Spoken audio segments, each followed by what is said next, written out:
Drage študentke in študenti, spoštovane sodelavke in sodelavci, tema pokriva zemljo in ljudstva mrak, pravi prerok Izaija že pred stoletji.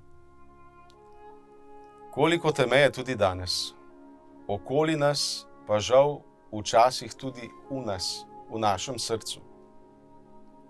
Toda evangelist Matej nam prižge luč upanja.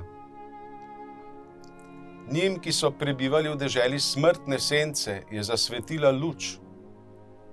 Z rojstvom otroka Jezusa je Bog razodel, da je oče, njegov oče. Hoče biti moj in tvoj oče, naš oče. Ne bojte se, je veselo oznanilo božične noči za vsakogar od nas. Cerkev nam v jubilejnem letu, ki je pred nami, odpira vrata upanja. Vstopamo v čas, ko luč odganja temo, v čas, ki nam utrjuje upanje. Vidimo, da to upanje živi tudi na naši fakulteti. Koliko luči pride do naših globin pri četrtkovih mašah.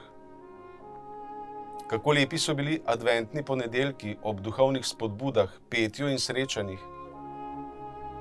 Prav posebna izkušnja so duhovni in kulturni večeri ob filmski govorici.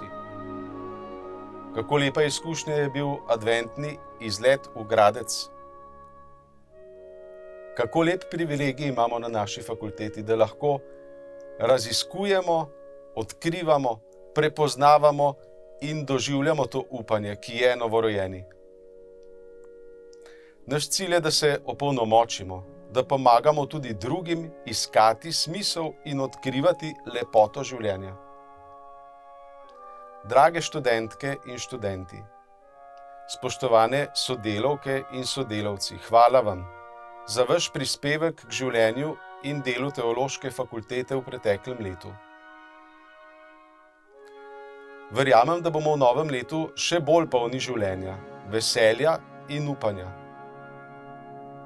Želim vam globoko praznovanje božične skrivnosti in Božjega blagoslova v novem letu.